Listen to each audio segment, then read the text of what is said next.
Oh, hi. You just caught me. Yeah. Yeah. Yeah, no, I was just talking to Frank on the other line. Yeah. Yeah. No, hang on talk to me. Walk with me, as they used to say. Walk with me. Let me just, yeah, no, perfect timing. I'm in a chatty mood. I'm a chatty Cathy tonight. Yeah, I've been chatting with a lot of people about a lot of things today, including Frank. I was like, thank you so much, Frank, for extending me the use of your amazing song. Oh my gosh. I don't know if I have the rights to this music though. Anyway, we'll find out. It's an ongoing experiment. It's called My Public Life. Inspo, of course, from My So-Called Life. Claire Danes is one of my biggest influences. Yes. Some of you knew that I was already working on some of you calling in right now. Right. Yeah. Yeah. I think we might have thrown another curveball there. I don't wanna push it though tonight. You know, I don't wanna get too far out ahead, but you know, I did see an interview recently on that YouTube where I also have a show.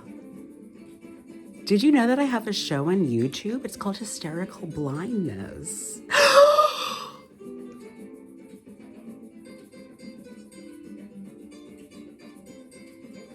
No, it's not. It's called Hysterical Whiteness.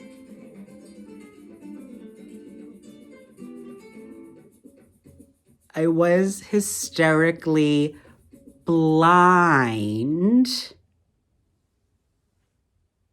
metaphorically,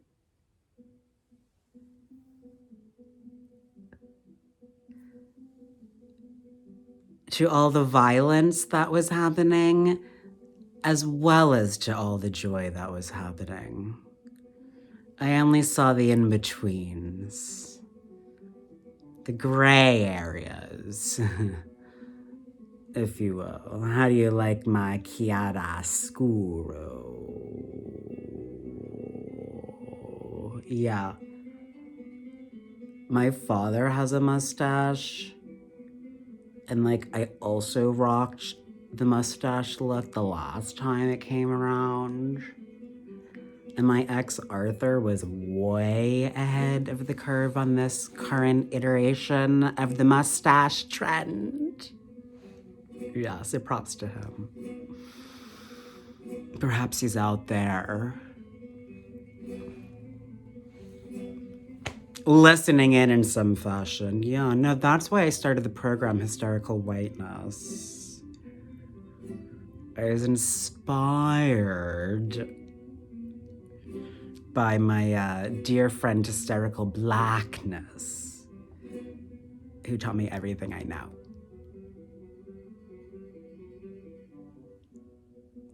Yeah, Possessing the Secret of Joy by Alice Walker is a must-read.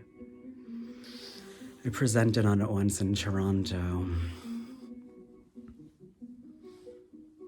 The year I was there twice in 2015. That is to say, in 2015, I was there twice in Toronto. That's how I know Drake. Like Degrassi. But you know what's even better than Degrassi and is also Canadian? You can't do that on television. That was Alanis's first big role in entertainment. Yes. Yes, Alanis. I'm talking to you. Girl, when you get a chance, call me. Because I really did not like what they did to your oeuvre in that Broadway musical. They turned it into like a neoliberal, multicultural, paradise or something. And I was like, funny, because I remember Alanis being very grunge and fairly radically feminist, although, girl, I don't know what your race analysis was or is. And I do not mean to center whiteness, girl, But I also saw a clip of you. Yeah. No, it wasn't just an interview with Madonna that I saw on YouTube. I also saw these wonderful clips of Alanis performing way back in the day. Yeah, it's just so funny how narratives change over time away from what they were. Right? It's why, I've been working on this project called Original Gangsters. Genre, crime. Excuse me.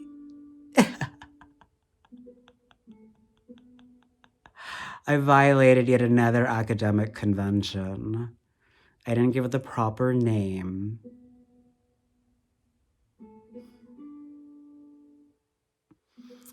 For my monograph in progress, which is a substantial revision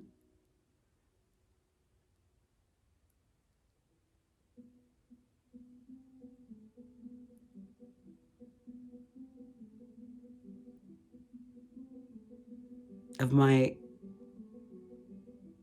well thought through set of ideas that's going to focus on how to A, make the arguments that much sharper and therefore much more likely to stick and influence.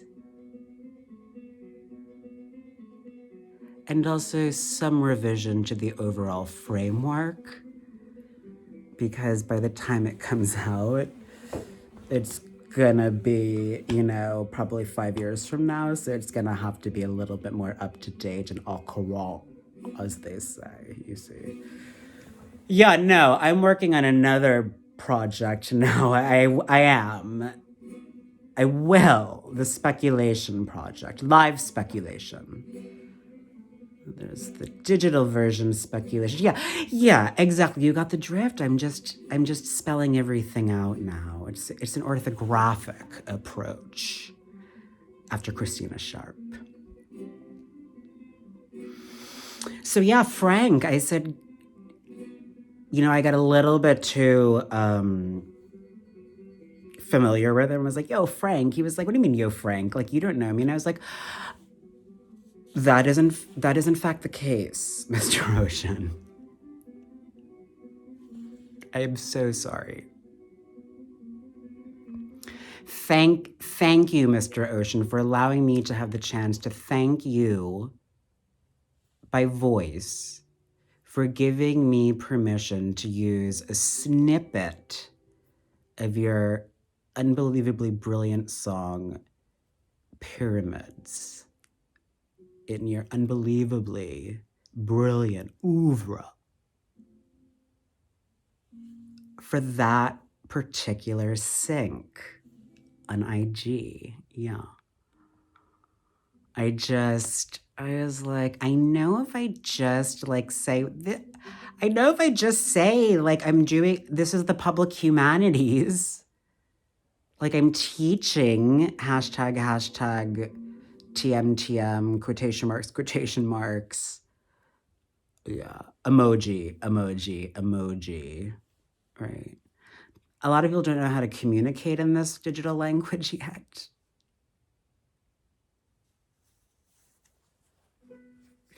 Especially a lot of people who are slow like me. Because I'm melanin deficient. And my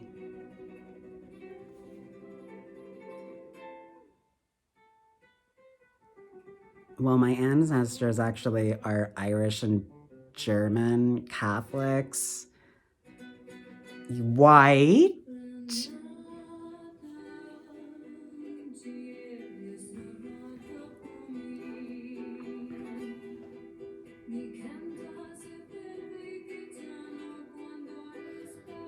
Okay, Google louder.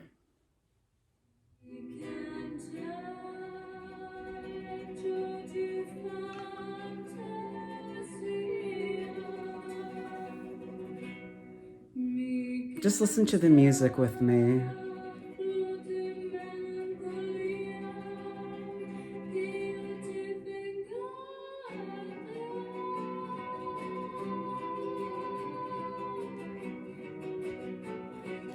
An all-time great of Spanish classical guitar playlist. How amazing.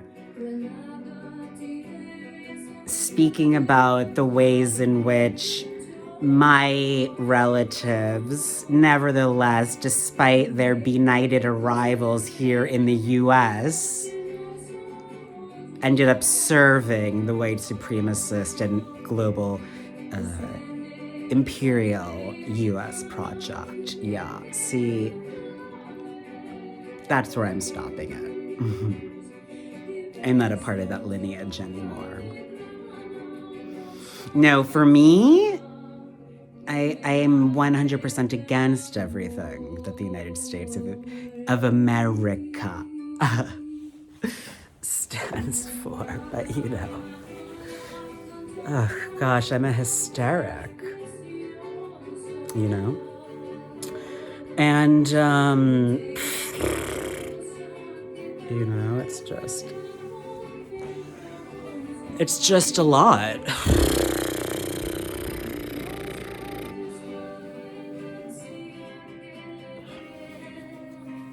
Yeah.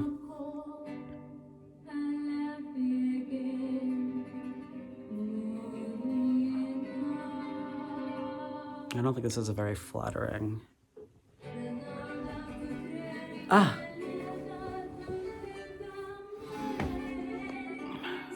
That's not really flattering either.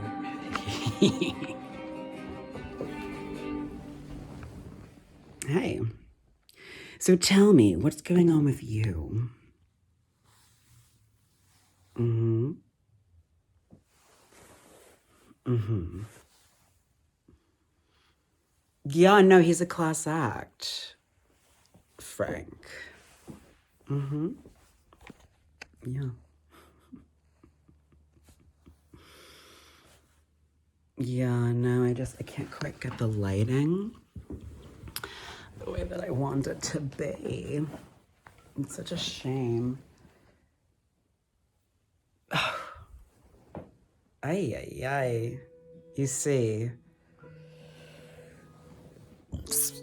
one of the problems, can I just level with you all who are, yeah, this is me, breaking the fourth wall. One of the problems with having two phones is that I often end up sitting on one of them because I just put one anywhere like you do. Or maybe it's just me. Maybe I'm incapable of just leaving a phone like in a designated space. But you see, it's a little bit. There's some bric-a-brac here.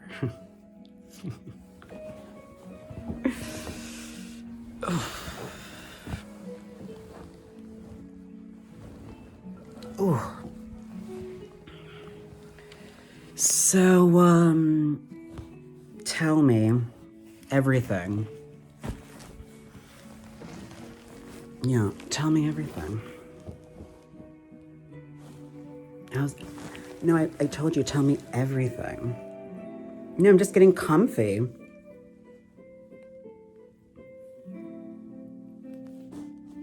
No, I'm just getting comfy. No, I'm totally paying attention to you. I'm just fixing my hair. Yeah. I just want my hair to look nice for you. Yeah. Yeah, no, I want to look nice for you.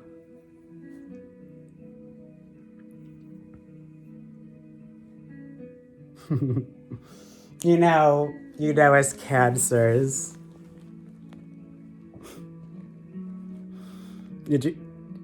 What do you think of the new Lana album? She's a Cancer too.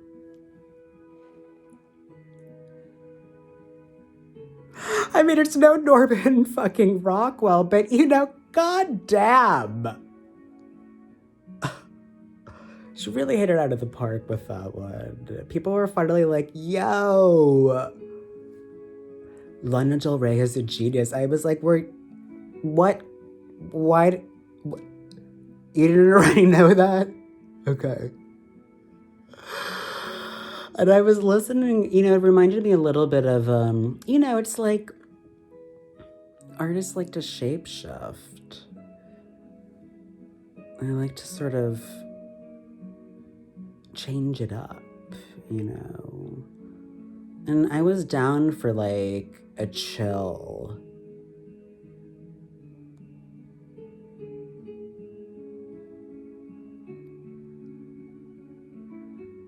A chill Lana. Dare I say, melancholic Lana. Melancolio. Sì.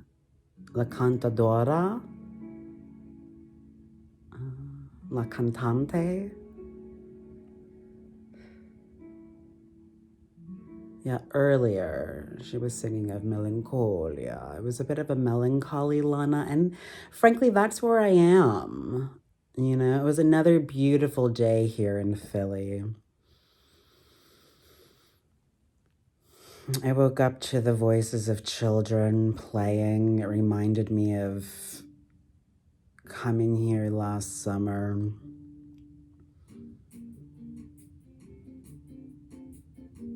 To the Penn Knox neighborhood of, I don't know, the geography always switches. I'm either in Northwest Philly or I'm in Northeast Philly. Some people, again, it's a geographic problem, as Toni Morrison has been pointing out forever, and Ruth Wilson Gilmore and Catherine McKittrick, and a lot of people actually.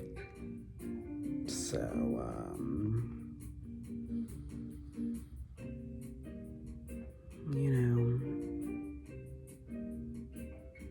I was in a wonderful town hall meeting that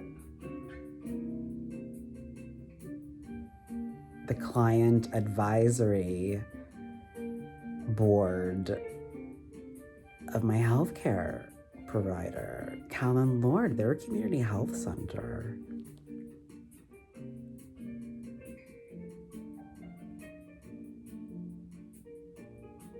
I've been going there for basically 20 years. I didn't have health insurance once. I didn't care. I was young. Do you remember when we opened and I was like, walk with me, walk with me, walk with me? Yeah. I just caught where I'm going with this story. We'll see if I get there.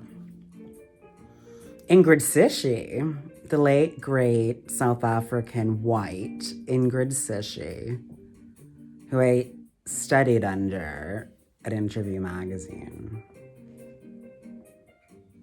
which nobody really knows about anymore, or really cares about, frankly. There are these people called the Brands, they ruined it. Anywho, it was always kind of like a fashion-y thing to be like, walk with me, because people were so busy, you see. Especially in people like Ingrid, who in the early 2000s refused, she's very old school. So I'm not critiquing her. I'm just saying, like a lot of people, they affected not knowing how to, it was like they were so elite, they didn't have to join the digital revolution. So like Ingrid didn't do email, for instance. So that's also the reason why everything took so much longer, because she just didn't, there was a carve out for her. and for a lot of people like her, behind the scenes, the players in the image industries, right? The aesthetic entertainment industries, right? There's a lot of people who are performers, and people appreciate that. So, she would be like, walk with me, and you would tell her what you need, whatever you needed from her, because it was also like very hierarchical, right? So like she had to approve everything, because it was like her vision that she had been hired to produce an interview magazine. It was a very successful vision. She had formerly been the photography critic. She had formerly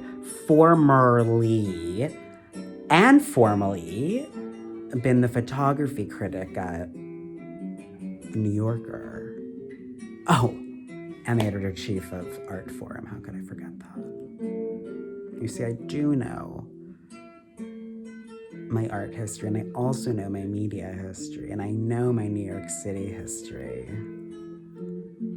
Which is why I'm contemplating going there again this weekend. Anyway, it's the New Yorker in me. My parents born in the city, my father raised in Brooklyn. A lot of people don't seem to know this about me, so I just sharing it just to provide more context.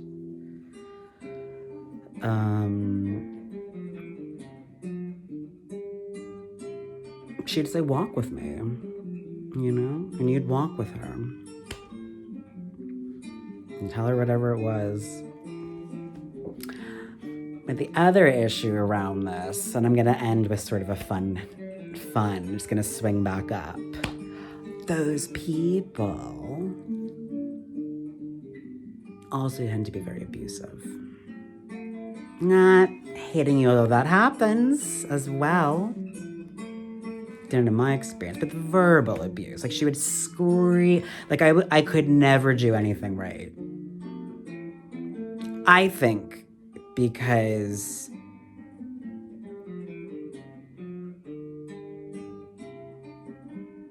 I never quite looked the part, even though I was extremely good at my job as an editorial assistant.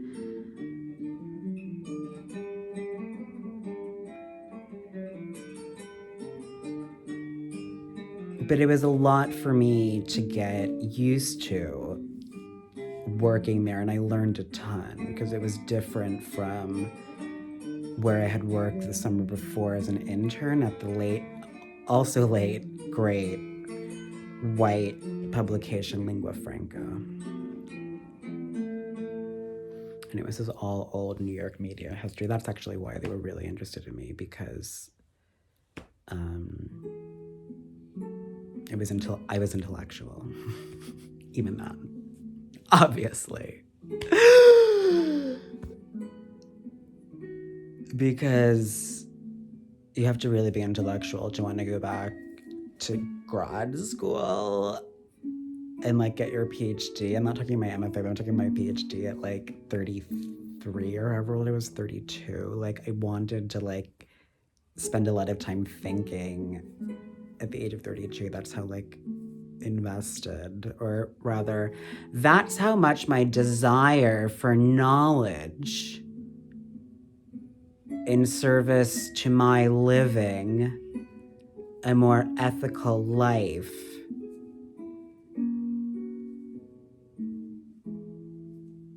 that's how much I desire that.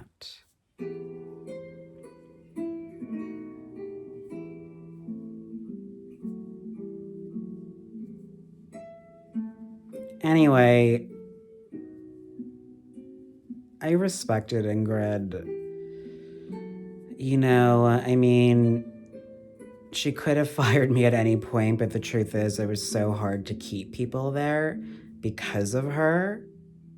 And I voluntarily left. And that's when I didn't have health insurance. I voluntarily left, to be clear, because I was living my vision, because I was a longtime fan of interview magazine by that point because I had read it in high school, and like there's just layers and layers and layers upon this story. But I'm committed to keeping these monologues about my life and theory and experience, auto-critique, reflecting on my life and sharing my lessons from it. Mostly because I far prefer to do this. It's easier for me. It's more efficient for me just to talk out my ideas than it is for me to write them out at this point.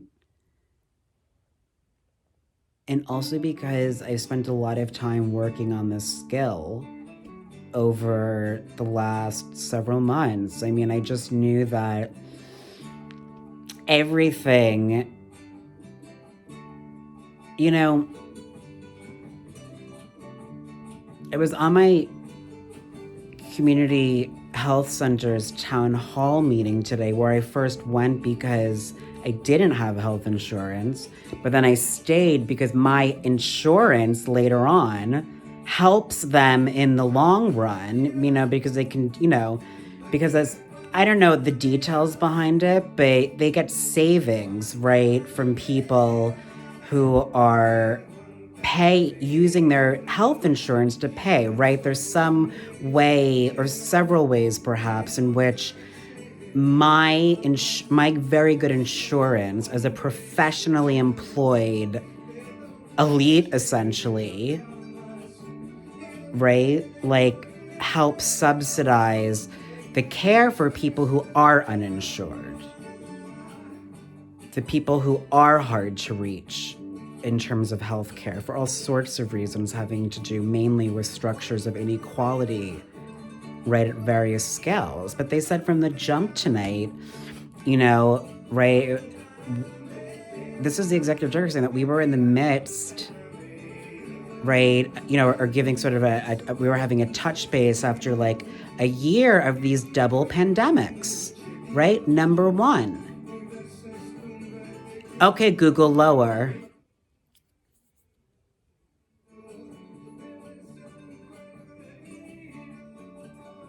The COVID pandemic.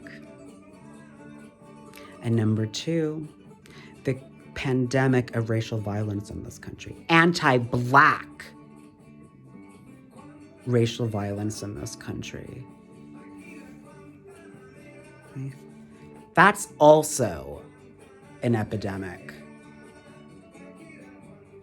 right?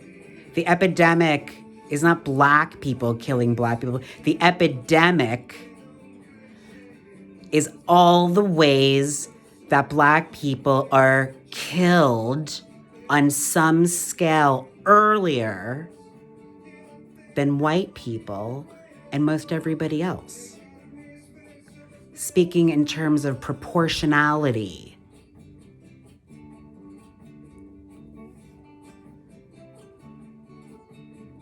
You know, that's why I'm so irritated with the Philly Inquirer all the time, because they are pushing the stupid story about the so-called undersupply of suburban counties in Philly, which are dominated by white people precisely because white people were incentivized to leave Philadelphia, the city, through anti-Blackness in order to fund the construction of homes and more real estate and business and industry on rural lands that are the ancestral lands of indigenous peoples, native peoples.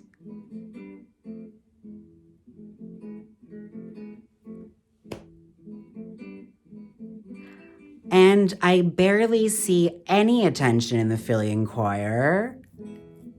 I'd like to write an op-ed about this, but do you think they'll publish it? I might pitch it someplace else, but of course I'm also busy applying for academic jobs for next year because somehow I'm also like without a job for next year right now. And I don't know another single academic who's doing performance lectures like this?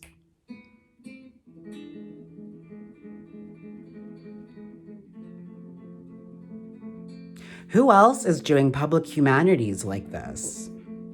You know, something else I learned this weekend was yet another brilliant person that I happen to know is leaving academia. And they have as incredible credentials. You can't get better credentials than they have. 2 Ivy brass rings and can, like, at the PhD and post-PhD level. In terms of fellowships, postdoctoral things. Can't get a job, a full-time job in academia.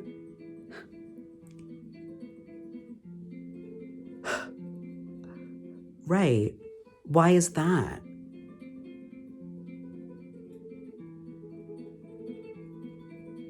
Because the tenured class,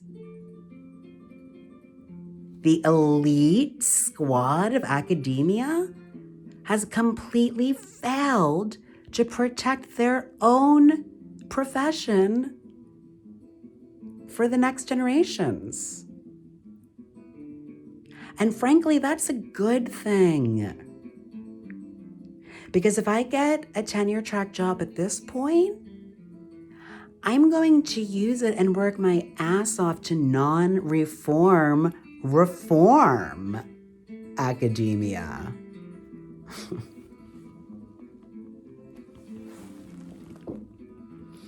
I mean, I've already done it.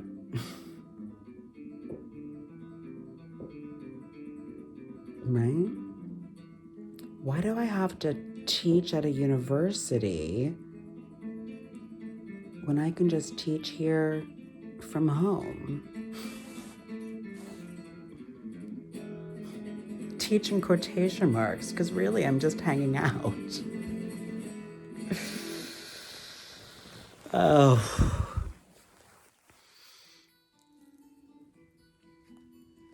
But like I said in last night's episode, I don't want to be a negative Nelly. And frankly, I have a lot of writing I have to start doing that I actually do have to write, because that's yet another modality through which you can grow as a creative being, which is what we all are, creative beings. I'll have to save the Bjork story for another day, but I thought that Dirty Projectors track with her and backing vocals was dope. I'll tell you about the time I met her, the next encounter.